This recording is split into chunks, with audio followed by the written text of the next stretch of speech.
Mesdames, Messieurs, bonsoir et merci d'être à l'écoute de Sen Radio. À la une de ce journal, le musée du football érigé au stade du Sénégal va porter le nom de Pape Bouba Diop, décoré par le président Macky Sall à titre posthume. Pape Bouba a été élevé au rang de chevalier de l'Ordre national du mérite. Sa dépouille est arrivée cet après-midi à l'AIBD. Réactions et témoignages à suivre dès le début de ce journal. Covid-19 au Sénégal, les chiffres grimpent avec 80 nouvelles contaminations recensées ces dernières 24 heures, dont 47 issues de la transmission communautaire. Les autorités invitent sur le respect des gestes barrières. Les pêcheurs et mareyeurs du Sénégal en grève de 72 heures depuis hier. Ils s'insurgent contre la présence de bateaux étrangers dans notre espace maritime. 3 jours sans pêche pour dénoncer ce qu'ils qualifient de forfaiture et d'injustice. Ils interpellent le chef de l'État Macky Sall. Au Mali, c'est fait. Les 121 membres du Conseil national de la transition sont désignés. La liste a été diffusée ce jeudi 4 décembre. Le M5 en plusieurs autres mouvements y sont représentés. Une correspondance de Sori Ibrahim Maïga à suivre dans cette édition. Le journal de l'économie va compléter cette édition mise en onde par Alioune Badara Socé.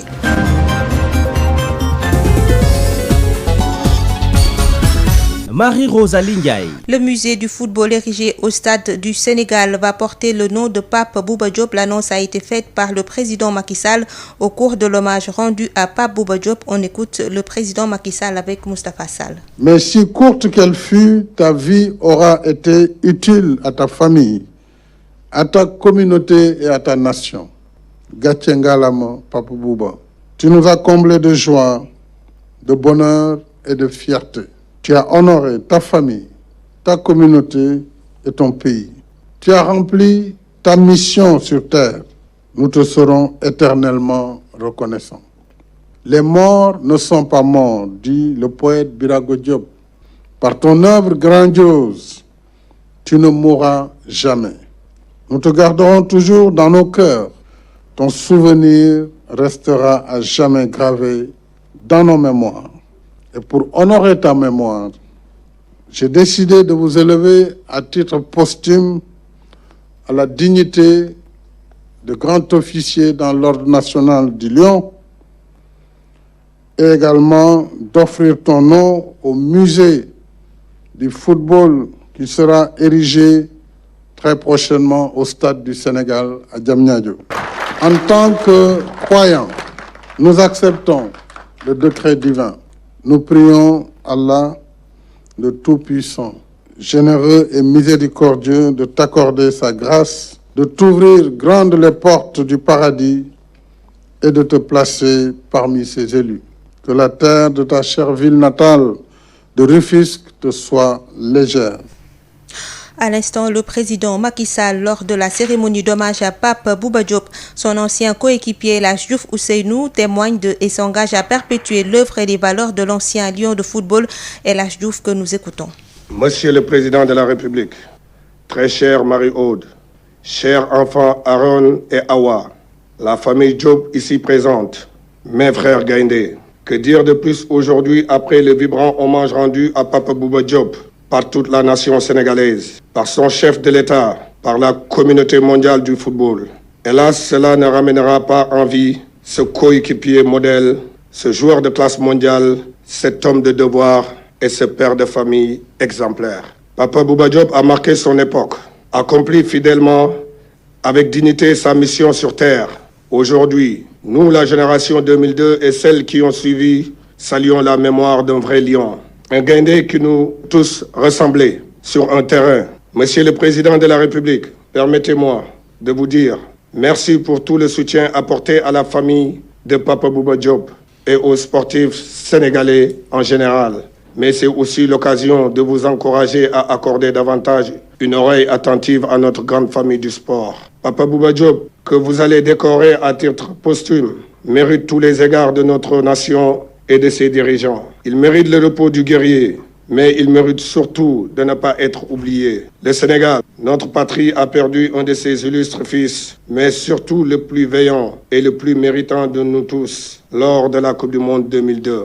Avec son but inscrit contre la France à Séoul et la victoire de notre équipe dans la foulée, il a rendu à tous les Sénégalais, tous les Africains leur dignité de sportifs et leur fierté de champions. Mon Gaindé, repose en paix. Va le cœur tranquille car nous perpétuerons ta mémoire. Nous prendrons soin des siens et transmettrons tes valeurs aux générations actuelles et futures de notre sélection nationale. Puisse cette unanimité et cette unité autour de la mort de notre compatriote toucher tous les cœurs du pays pour faire avancer les choses, mais surtout conduire notre sélection nationale à une victoire finale en Coupe d'Afrique des Nations au Cameroun. C'est le meilleur hommage que nous pourrons rendre à notre champion. Je n'ai aucun doute car les signes du destin semblent militer dans ce sens.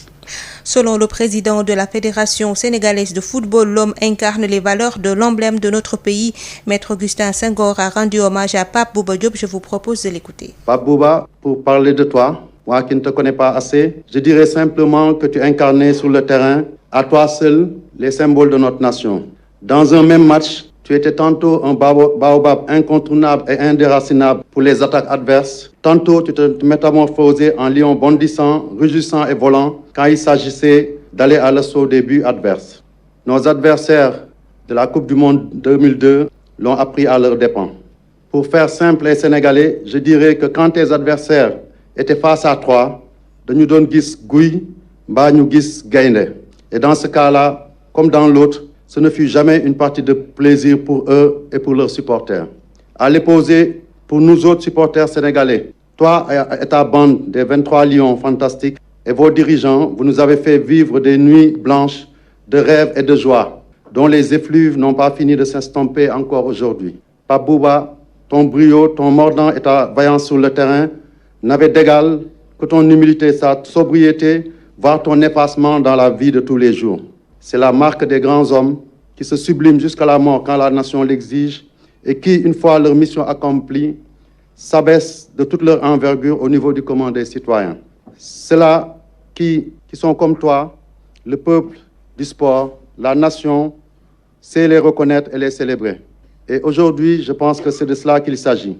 À ton épouse Marion, à tes enfants Aaron et Awa, à ta famille tout entière, à tes enfants, à tes amis de la brillante génération 2002, à ta ville natale de Rufisque, ta ville d'adoption de Lens, à tout le peuple sénégalais, le chef de l'État, le président Macky Sall en premier lieu, la FSF, le monde du football, le monde sportif, par ma voix, présente ses condoléances les plus attristées et s'engage à perpétuer ta mémoire par devoir pour la postérité. Ton étoile ne s'éteindra jamais parce que tu as œuvré pour être un modèle des générations futures. Décoré par le président Macky Sall à titre posthume, Pape Bouba Diop a été élevé au rang de chevalier de l'Ordre national du mérite. L'ancien lion était un monument selon l'ancien président de Lens, Gervais Martel, avec Odile Minkilan. Avec le décès de Bouba Diop, qui a été, comme vous le savez, un joueur important du club, un joueur important du pays et surtout une personne formidable. Il y a beaucoup de gens qui ont parlé de Bouba depuis malheureusement son décès. Je crois qu'il y a quelqu'un qui a fait une image qui me plaît bien, c'est Eric Sikora, qui a fait toute sa carrière au RC Lens, qui était capitaine du club, qui a joué évidemment avec Bouba, qui a résumé Bouba en disant c'était un monument. Et c'est vrai, quand j'ai vu ce qu'il avait dit, Eric, c'était un monument physique, parce que sur le terrain, je dirais, il faisait peur à ses adversaires, mais c'est un monument aussi au niveau de son âme, un monument humain, parce que c'est quelqu'un qui avait une gentillesse profonde en lui et qui était apprécié par tout le monde. Moi, je n'ai pas connaissance de gens qui ont fréquenté Bouba Diop, qui ont pu me dire des choses qui étaient négatives sur Bouba. D'autant plus qu'après avoir quitté Lens, il a continué sa carrière dans d'autres clubs, vous le savez, en commençant par l'Angleterre. Mais après avoir fini sa carrière, il a épousé Marie-Aude et donc il est venu habiter à Arras. Arras, pour vous situer, c'est à peu près à 10 km de Lens. Il a continué malheureusement jusqu'au moment de sa maladie à jouer avec les anciens du RC Lens avec la même gentillesse, la même spontanéité. Et pour moi, c'est quelque chose parce que quand quelqu'un décède, en général, on dit souvent beaucoup de bien des personnes qui décèdent et c'est normal. Moi d'abord, je suis très touché parce qu'il est parti à 42 ans. C'est un âge incroyable pour mourir. Et on peut pas imaginer qu'une personne avec cette stature-là, elle est emportée par la maladie. Mais surtout, moi je garde l'image d'un joueur, en dehors de l'aspect sportif formidable, mais d'une personne, tout président de club, dont j'ai été au RC Lens, aurait rêvé un jour d'avoir des joueurs comme Bouba Diop dans son effectif. Toujours gentil, toujours disponible, toujours un petit mot. Quand on perdait, il disait t'inquiète président, le prochain ça va aller, etc. etc. Vraiment, je garde vraiment un souvenir ému de Bouba. C'était donc l'ancien président de Lens, Gervais Martel, avec Odile Minkilan. Sud FM. Forte hausse des cas de Covid-19 ces dernières 24 heures, 80 nouvelles infections recensées, un chiffre jamais atteint depuis le 3 septembre. Un nouveau décès est à déplorer. 7 cas graves sont pris en charge dans les services de réanimation. La situation du jour avec Dr El Hadj Mamadou Ndiaye, directeur de la prévention. Sur 1054 tests réalisés, 80 sont revenus positifs, soit un taux de positivité de 7,59%. Les cas positifs sont répartis comme suit.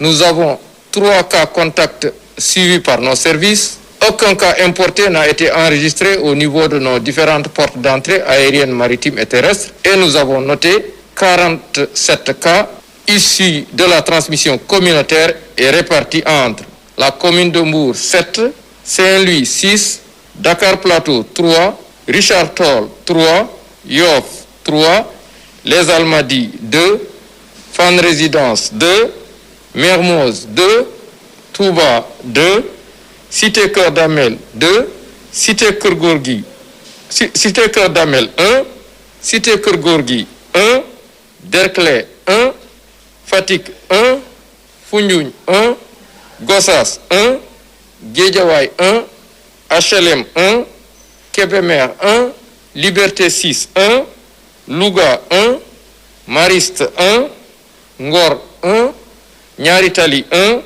Ouest Foire 1, Parcelles Assainies 1 et Sacré-Cœur 1. 10 patients hospitalisés ont été contrôlés négatifs et déclarés guéris. 7 cas graves sont pris en charge dans nos services de réanimation. Un décès a été enregistré ce jeudi 3 décembre 2020. L'état de santé des autres patients hospitalisés est jugé stable. À ce jour, 16 297 cas ont été déclarés positifs, dont 15 707 guéris, 336 décédés et donc 253 patients sous traitement. À l'instant, le directeur de la prévention du ministère de la Santé et de l'Action sociale, Dr El Hadj Mamadou Ndiaye, 80 nouvelles infections recensées, un chiffre jamais atteint depuis le 3 septembre. 72 heures de grève, mot d'ordre décrété par l'Union nationale des pêcheurs artisanaux du Sénégal et l'Union nationale des mareyeurs du Sénégal. Les acteurs de la pêche dénoncent la présence de bateaux étrangers dans notre espace maritime. Selon le secrétaire général de l'UNAPAS, cette grève est leur plan B après l'interdiction de leur marche qui était prévue ce vendredi après-midi. Moustapha Dieng et avec Rapsa Edimanouane. Nous avions introduit une demande de marche le vendredi 4 décembre de 15h à 19h de la place de la Nation au rond-point de la RTS. Cette demande a été rejetée. Nous n'avons pas l'autorisation pour marcher. Mais nous avions également prévu par rapport à ça un plan B. Le plan B c'est quoi? C'est d'arrêter toutes nos pirogues. Il n'y aura pas de pêche. Nous avons arrêté les pirogues depuis hier. Aujourd'hui également il n'y aura pas de pêche. Et demain également aussi les pirogues n'iront pas à mer. Nous allons observer ces 72 heures de grève. Nous sommes propriétaires de nos pirogues. Nous avons le droit d'aller en mer comme nous avons le droit de ne pas aller en mer. Nous avons dit nous allons arrêter toutes les pirogues de Saint-Louis jusqu'à Kafountine pendant 72 heures. Et nous nous sommes entendus aussi avec l'UNAM, qui est l'organisation des mareyeurs la plus représentative au Sénégal. Cette organisation également a décidé de nous accompagner dans cette grève. Les mareyeurs membres de l'UNAM ont également décidé eux aussi de fermer leurs camions, de les sortir des quais de pêche et de ne pas acheter de poissons. Même s'il y a des gens qui ne respectent pas le mot d'ordre de grève, les mareyeurs ne vont pas acheter de poissons pendant les 72 heures. Pour marquer au gouvernement notre décision de contester la présence des bateaux étrangères et surtout des bateaux européens. Nous voulons, par rapport à ça, que le président de la République nous entende, que le président de la République comprenne que la ressource est consacrée par la Constitution du Sénégal comme appartenant à tous les Sénégalais. On n'a pas le droit de vendre cette ressource sans consulter le peuple. Et le peuple, c'est nous. Pour nous qui gagnons notre... Et concernant la maladie dermique qui touche les pêcheurs, pouvez-vous nous faire le point? Oui, dans la pêche, on parle de nouveaux cas sporadiques. Mais jusqu'ici, nous attendons d'avoir des résultats, des prélèvements, des résultats sérieux. Parce que l'origine de cette maladie, jusqu'ici, n'est pas connue. Et les pêcheurs ne peuvent pas rester sans aller en mer. Un pêcheur qui n'a pas de salaire, qui n'a pas d'assurance, qui n'a rien du tout, il faut qu'il aille en mer pour gagner sa vie. Il faut donc que l'État soit beaucoup plus rapide par rapport aux résultats. Nous attendons jusqu'ici les résultats, mais cela ne peut pas nous empêcher d'aller en mer. Heureusement, on nous a fait comprendre que cette maladie n'a pas d'impact sur le poisson. Donc le poisson est bien consommable. Les Sénégalais peuvent bien consommer le poisson. Ce 4 décembre est célébrée la journée internationale des banques, occasion pour l'ACSIF, l'association des clients et sociétaires des institutions financières, d'interpeller encore une fois les institutions bancaires sur un certain nombre de préoccupations, à savoir entre autres les taux d'intérêt jugés exorbitants par la clientèle en ce qui concerne les prêts bancaires. L'ACSIF dénonce et exige plus de transparence dans les opérations et l'amélioration de la qualité des services. Les précisions de Famara Ibrahima Cissé, il est le président de l'ACSIF, joint par Mame Diarra Da Silva. Les défis qui se pointent à l'horizon sont nombreux, notamment la baisse des taux d'intérêt qui sont exorbitants, qui diminuent le pouvoir d'achat des travailleurs, qui aussi impactent sur les petites et moyennes entreprises. Il faudrait fondamentalement que la Banque centrale prenne des mesures allant dans le sens de baisser le plafond fixé à 15%. Et c'est tout heureux de constater qu'avant-hier, en Conseil des ministres, le président de la République a pris une mesure allant dans le sens de redéfinir l'usure dans ce pays. Nous saluons cette loi qui va dans le sens de faire baisser aux banques et aux institutions de microfinance leur taux d'intérêt. Au-delà du taux d'intérêt, il y a aussi les frais, c'est-à-dire les services qui sont offerts dans les banques, qui ont un coût exorbitant et qui diminuent aussi le pouvoir d'achat du travailleur. C'est pourquoi il faudrait fondamentalement qu'on aille vers la baisse du coût des services, notamment la banque, pour le dire vrai, coûte excessivement cher aux travailleurs, aux agents économiques, mais aussi il faudrait que l'on améliore la qualité de service, que les câbles ne tombent plus en panne, que, n'est-ce pas, les usagers ne perdent pas énormément de temps à la banque ou dans les institutions de microfinance, qu'il y ait surtout de la transparence dans ce qu'ils font, dans les opérations qu'ils sont en train d'effectuer. Donc c'est des défis qui se pointent à l'horizon, mais le plus grand défi c'est l'inclusion financière. Aujourd'hui, les statistiques ont révélé que chaque Sénégalais a au moins 2 portables, ou bien un portable et demi. Et avec la digitalisation, nous sommes en passe d'aller vers les comptes qui sont dans nos smartphones. Avec la digitalisation, les populations qui sont démunies, qui vivent dans des localités très enclavées, vont accéder aux comptes, vont accéder aux services financiers de base. Donc, la digitalisation est un défi aujourd'hui que nous devons relever avec la Banque centrale, avec l'APBF, avec l'AFSFD. Les banques ne jouent pas pleinement leur rôle dans l'économie sénégalaise. Le financement de l'économie est jugé faible par l'économiste professeur Meissa Babou. Il soutient par ailleurs que le taux de bancarisation est faible car les revenus ne sont pas conséquents. Il est interrogé par Rapsa Ilimanouane. Apparemment non, parce que nous sommes dans une zone CFA au sein de l'UEMOA. Il fait que généralement les banques appliquent des conditionnalités extrêmement dures avec des garanties que personne pratiquement ne peut honorer. Et ce faisant, ces hypothèques qui gênent forcément les conditions d'emprunt et de prêt font qu'effectivement le financement de l'économie, qui est en fait le deuxième rôle après celle que la monnaie doit jouer, c'est-à-dire une monnaie pour échanger, ce deuxième rôle de financement de l'économie n'est pas assuré parce que les banques rechignent à donner du crédit à peut-être des entreprises ou bien des consommateurs qui sont extrêmement fragiles au niveau économique. Et donc, pour garantir un peu les prêts, les conditionnalités sont extrêmement dures et ce faisant, le financement de l'économie est extrêmement faible, autour peut-être de 20%,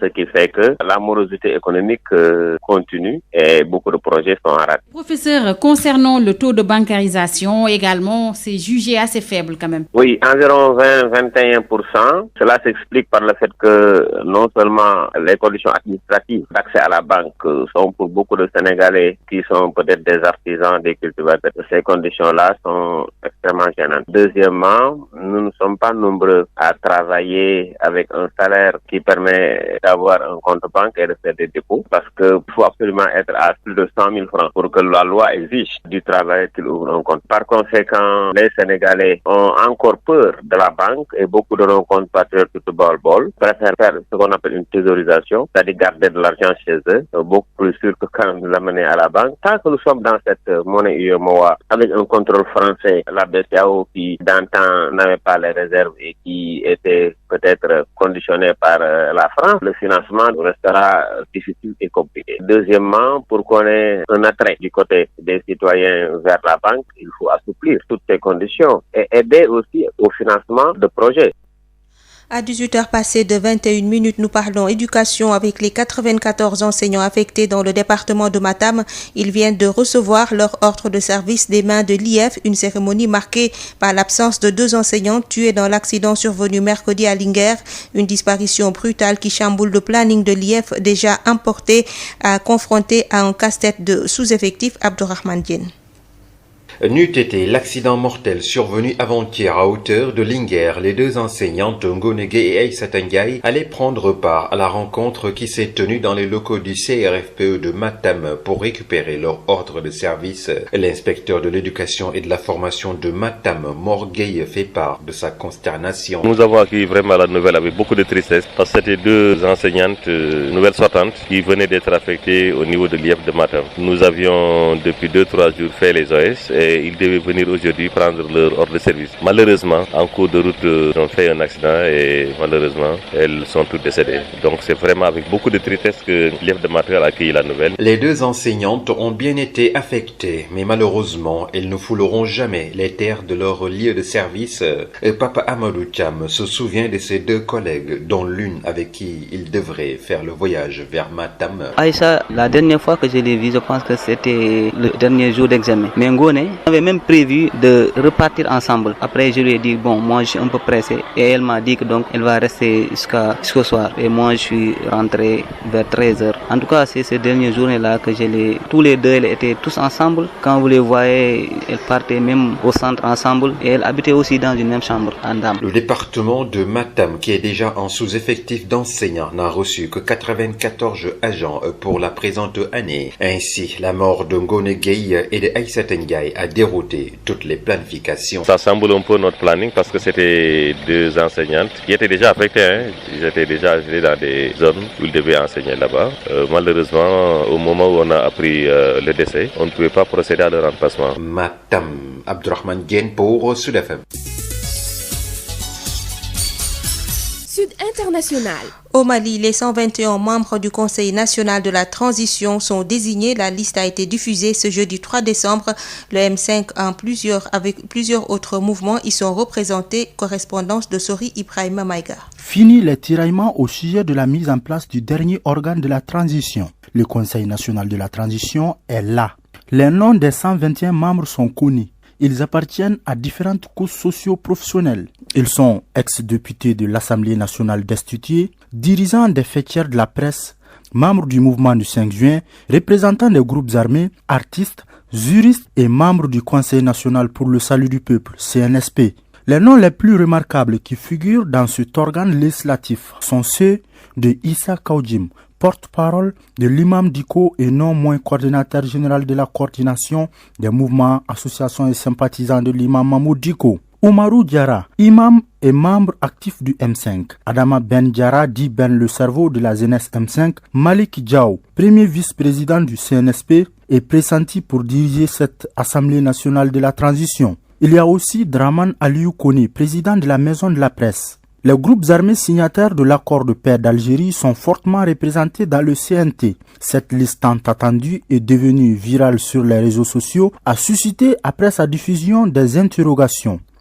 Pourquoi le statut de ceux qui ont été désignés n'a pas été précisé? Il y a plusieurs membres dont Imam Oumarou Diarra et Kaoudim qui ont été surpris d'être retenus pour siéger au CNT alors qu'ils n'ont ni demandé ni postulé comme candidats. La cérémonie d'installation et de désignation du président du CNT est prévue demain samedi. Après, doit s'en suivre la dissolution du comité militaire auteur du coup d'État du 18 août selon la charte de la transition. Souri Ibrahim Mega, Bamako, Sud FM.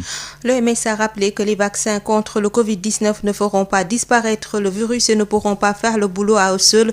L'arrivée de plusieurs vaccins efficaces contre le Covid-19 et l'optimisme qui l'accompagne ne doivent pas faire baisser la garde parce qu'ils n'élimineront pas le virus, a mis en garde l'Organisation mondiale de la santé ce vendredi 4 décembre. Soulagée par le départ de Donald Trump, l'Union européenne devra prouver son unité afin de rebâtir au plus vite un partenariat avec Washington. De mémoire de diplomate, cela ne s'était encore encore jamais produit. Mais voilà, les Européens ont été très secoués par la présidence Trump et rêvent maintenant d'un nouveau départ avec Joe Biden. Ils ont pris le taureau par les cornes et comptent dire clairement aux Américains ce qu'ils attendent des États-Unis, ce avant même que le futur président ne prenne les commandes du pays et n'effectue son premier déplacement à Bruxelles, où il est attendu de pied ferme au cours du premier semestre 2021 par les dirigeants de l'Union européenne comme par l'OTAN. Sud FM, l'invité du jour.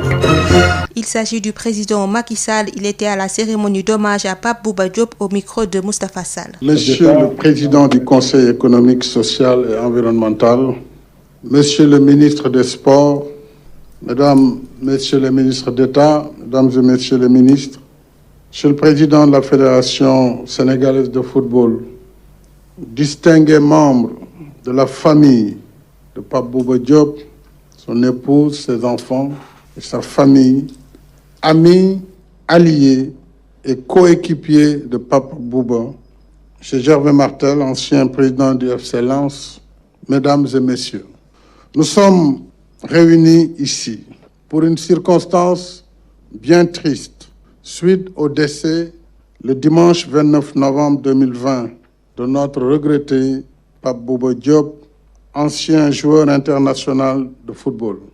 À l'annonce de la disparition de Pape Bouba, toute la nation sénégalaise, surprise et meurtrie, est tombée sous le choc. La perte est immense pour sa famille, pour la nation et pour le monde sportif. De son club de Ndefane Saltigué de Rufisque au Jaraaf de Dakar, en passant par les meilleurs championnats européens, jusqu'au sommet du football mondial, Pape Bouba s'est forgé un brillant parcours, tel un rayon de soleil qui illumine tout sur son passage. Footballeur talentueux et intelligent, il était connu pour sa rage de vaincre hors du commun. Et nous avons tous en mémoire le fabuleux match d'ouverture de la Coupe du Monde le 31 mai 2002. Après une course époustouflante sur plus de 40 mètres, Pape Bouba inscrivit le premier but de cette édition, qui était également le tout premier but du Sénégal en Coupe du Monde de football. Face aux champions du monde sortants, Pape Bouba et ses coéquipiers nous offrirent ainsi la victoire qui plaça pour la postérité le nom de notre pays sur la planète du football mondial. Ce but et les deux autres qu'il marqua quelques jours plus tard résumaient les qualités emblématiques de leur auteur, le courage, le sens du jeu, la détermination et le patriotisme. Ironie du sort, le 31 mai 2002, c'était un vendredi, comme ce 4 décembre 2020. Notre joie et notre liesse d'alors n'ont d'égal que notre tristesse et notre peine d'aujourd'hui. Pape Bouba était un joueur modèle, discipliné, convenant et affable, apprécié par ses dirigeants et ses coéquipiers, comme en atteste le témoignage élogieux de son ami El Hadji Diouf, ainsi que de Henri Camara qui était à ses côtés, mais également je salue toute la couvée de 2002. En lui, le sportif se confondait aussi avec l'homme. Malgré la gloire, Pape Bouba est resté un homme simple, modeste et discret. Ses parents, voisins et amis l'ont dit. Pape Bouba était un humaniste, courtois, généreux et pieux. En ces moments d'émotion et de douleur infinie, mes pensées affectueuses vont à son épouse, à ses enfants, à sa famille, à ses amis et à ses coéquipiers. En particulier, je l'ai rappelé, ceux de l'épopée de 2002, dont certains sont ici présents. Au nom de la nation, je leur présente nos condoléances émues et leur exprime notre profonde compassion pour ce deuil que nous partageons. Cher Pape Bouba, te voilà arraché à notre affection à la fleur de l'âge. Nous aurions tout donné pour que tu vives encore longtemps auprès de ta famille et de ta communauté. Hélas, le décret divin s'est accompli imparable. En bon croyant, tu t'y étais sûrement préparé. Te voilà parti. Mais si courte qu'elle fût, ta vie aura été utile à ta famille, à ta communauté et à ta nation. Gatche ngalama, Papa Bouba. Tu nous as comblés de joie, de bonheur et de fierté. Tu as honoré ta famille, ta communauté et ton pays. Tu as rempli ta mission sur terre. Nous te serons éternellement reconnaissants. Les morts ne sont pas morts, dit le poète Birago Diop. Par ton œuvre grandiose, tu ne mourras jamais. Nous te garderons toujours dans nos cœurs. Ton souvenir restera à jamais gravé dans nos mémoires. Et pour honorer ta mémoire, j'ai décidé de vous élever à titre posthume à la dignité de grand officier dans l'Ordre national du Lion et également d'offrir ton nom au musée du football qui sera érigé très prochainement au Stade du Sénégal à Diamniadio. En tant que croyants, nous acceptons le décret divin. Nous prions Allah, le Tout-Puissant, généreux et miséricordieux, de t'accorder sa grâce, de t'ouvrir grandes les portes du paradis et de te placer parmi ses élus. Que la terre de ta chère ville natale de Rufisque te soit légère. Pape Bouba Diop, lion à la belle épopée, maintenant que tu as passé ton dernier rugissement, repose en paix pour l'éternité. Place à... Mesdames, Messieurs, à 18h passées de 35 minutes, c'est la fin de cette édition. Je vous rappelle les principaux titres développés. Le musée du football érigé au Stade du Sénégal va porter le nom de Pape Bouba Diop, décoré par le président Macky Sall à titre posthume. Pape Bouba a été élevé au rang de chevalier de l'Ordre national du mérite. Sa dépouille est arrivée cet après-midi à l'AIBD. Vous avez entendu des réactions et témoignages. Covid-19 au Sénégal, les chiffres grimpent avec 80 nouvelles contaminations recensées ces dernières 24 heures. Dont 47 issus de la transmission communautaire. Les autorités insistent sur le respect des gestes barrières. Les pêcheurs et mareyeurs du Sénégal, en grève de 72 heures depuis hier, ils s'insurgent contre la présence de bateaux étrangers dans notre espace maritime. 3 jours sans pêche pour dénoncer ce qu'ils qualifient de forfaiture et d'injustice. Ils interpellent le chef de l'État Macky Sall.